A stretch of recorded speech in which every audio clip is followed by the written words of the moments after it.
the challenge of the Yukon. On King! On you husky! The Wonder Dog King, swiftest and strongest of Eskimo lead dogs, blazes the trail through storm and snow for Sergeant Preston as he meets the challenge of the Yukon. Sergeant Preston was typical of the small band of Northwest Mounted Police who preserve law and order in the new Northwest country, where the greed for wealth and power led to frequent violence and bloodshed. But in spite of the odds against them, Sergeant Preston and his Wonder Dog King met that challenge, and justice ruled triumphant.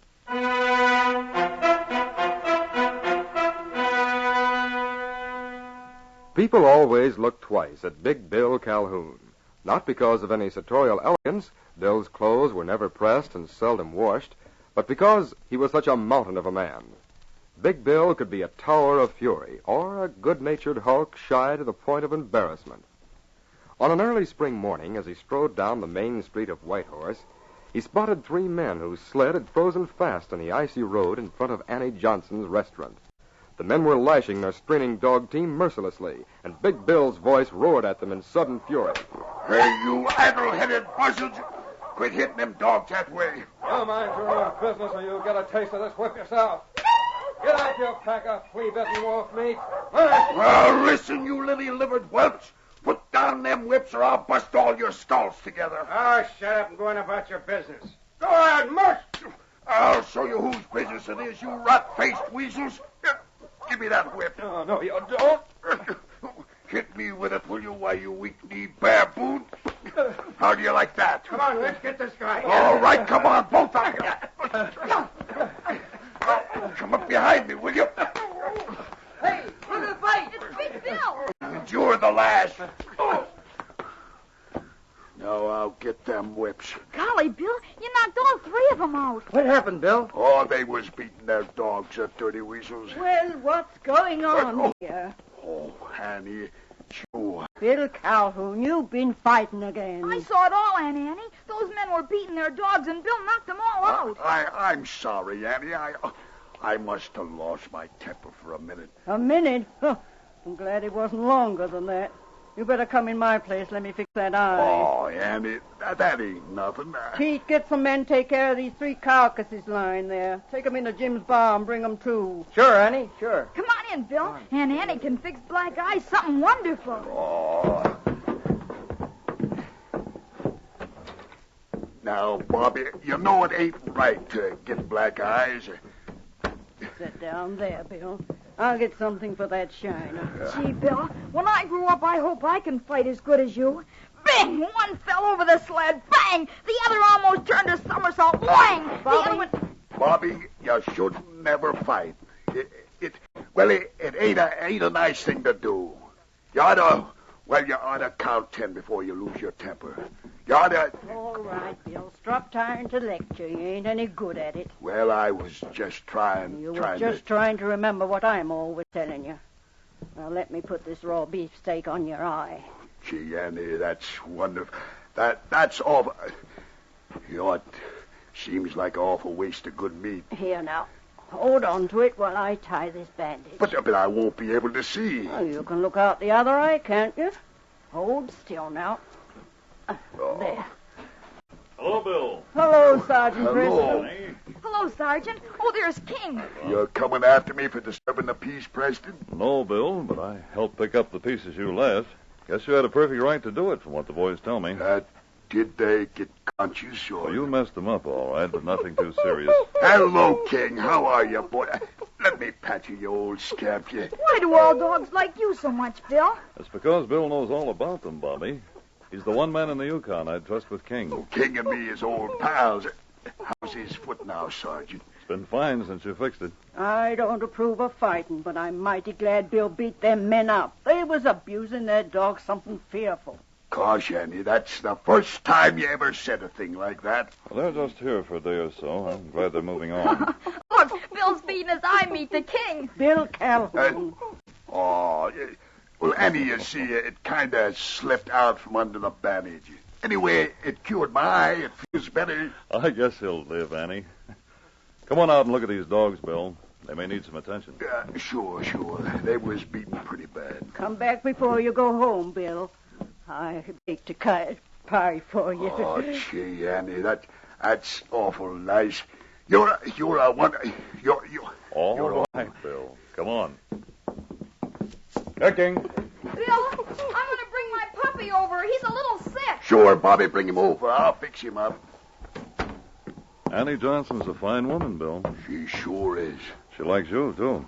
Oh, She needs a man to take care of her, and Bobby, bet she'd marry you if you asked her. Oh, I ain't good enough for her. She's a... You've been crazy about her for 2 years.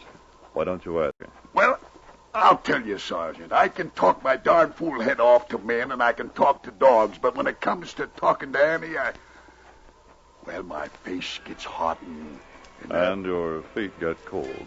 I know.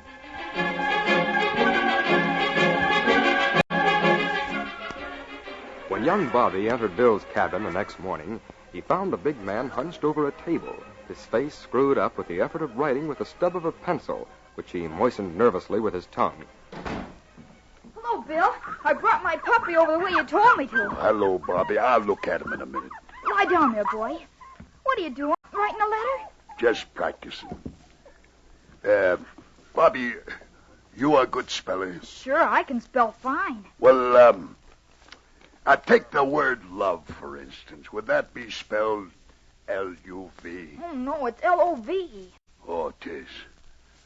Don't see why it has to be so complicated.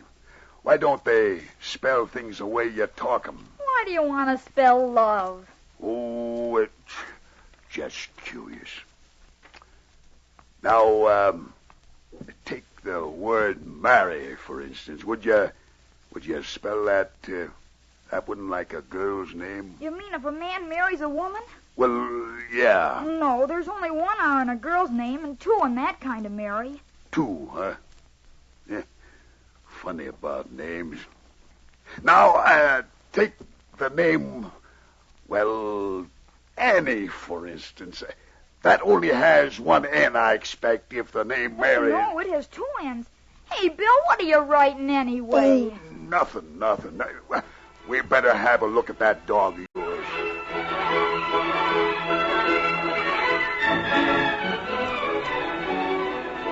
Three men were mushing along the trail out of Whitehorse the following day.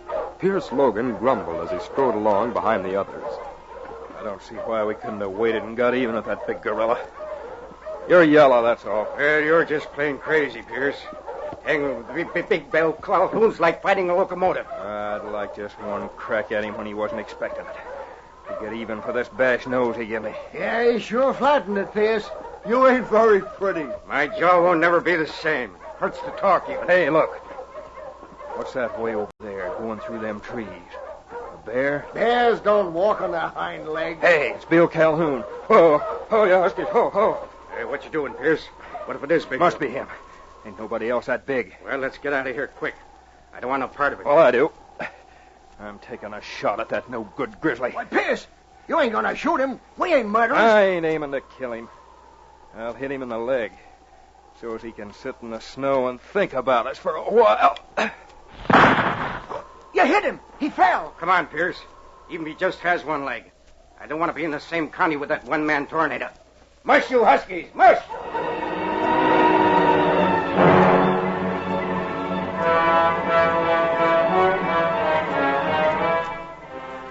When not on duty, Preston often let his lead dog run free, and King was enjoying just such a holiday.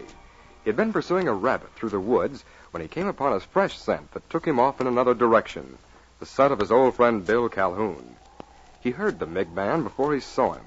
Big Bill was sitting propped against a tree, and his voice bellowed through the forest in futile fury. You blasted pack of slimy weasels! You back-shooting young farmers! You show 1 inch of your mangy hides, and I'll grind you into mincemeat. My leg, shooting and running, you rotten, cowardly bunch of blasted... King, where'd you come from? Come here, boy, come here. Guess you're going to have to help me. I can't crawl back to town. Could you find Preston, King? Sure you could. Now, wait, maybe I got that pencil in my pocket. Sure was lucky you come along. Here it is. Now, what'll I write on? Here's something. Now, you wait till I write this note, and you can take it to Preston. He'll come and get me.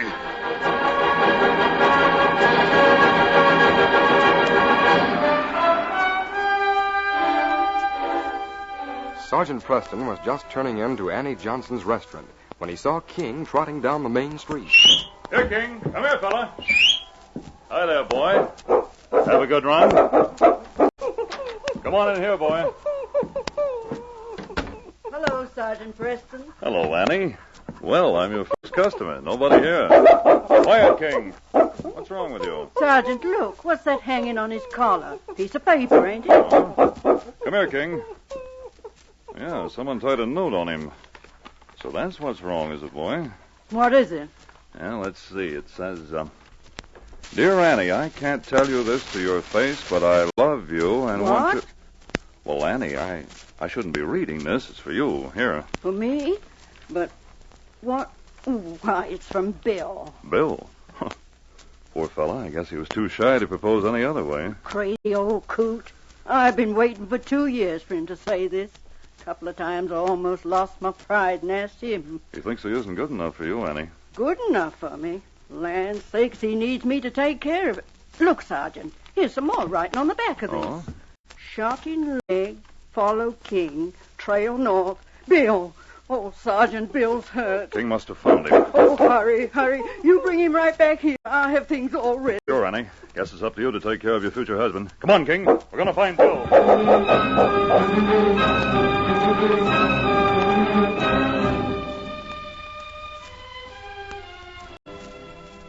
Preston had finished tending Bill's wound. The big man, his bandaged legs stretched out in a chair in front of him, heaved a sigh of contentment as he looked about Annie's small living room. Oh, this sure is nice. I feel fine, Sergeant. It isn't too serious, Bill. You'll be all right in no time. Here's some good hot tea for you, Bill. Oh, gee, Annie. You're going to too much trouble. You shouldn't do all this. Well, she might just as well practice up a little, Bill, now that you two are going to be married. Married? Bill, now you went and spilled your tea. I'll get it, Annie. But I got your note, Bill. Funny way to get a proposal attached to a dog collar. But it's sort of like you to do it that way. Gosh, Annie, I don't know how you... Anyway, I'm accepting. You sure took a long time doing it. Gee, Annie, I'm glad that... Why, gee. You better get him some more tea, Annie, before he faints. Sure. I'll have it for you in a minute. Well, don't look so flabbergasted. It's what you wanted, isn't it? Yeah, but how did she know? I saw King just as I was coming in here when he brought you a note. You'd written it on the back of a letter to Annie, so I gave it to her. But I was just practicing. I've read lots of them, But you never had the nerve to send them. Well, King fixed that for you. Here's your tea. Now be careful. Oh, gee, Annie, you're wonderful. Thanks. And now, King, I guess we better get on the trail of those men who shot Bill. No, Sergeant, don't trail them. This mosquito bite on my leg ain't nothing, and even if it was, I'm glad they done it. You mean you don't want me to arrest them? No, sir. I figure that low-down people done me a favor. They got me, Annie. Oh, Bill. Well, it's true. If it hadn't been for them and King here, I probably never would have had the nerve to do it. Yes, fella. This is the first time you've ever played Cupid. But as usual, you did a good job.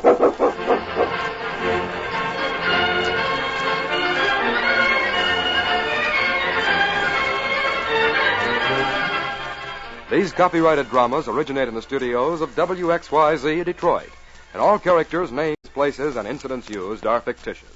They are sent to you each week at the same time and reach you from our transcription studios. Hal Neal speaking. This is the Michigan Radio Network.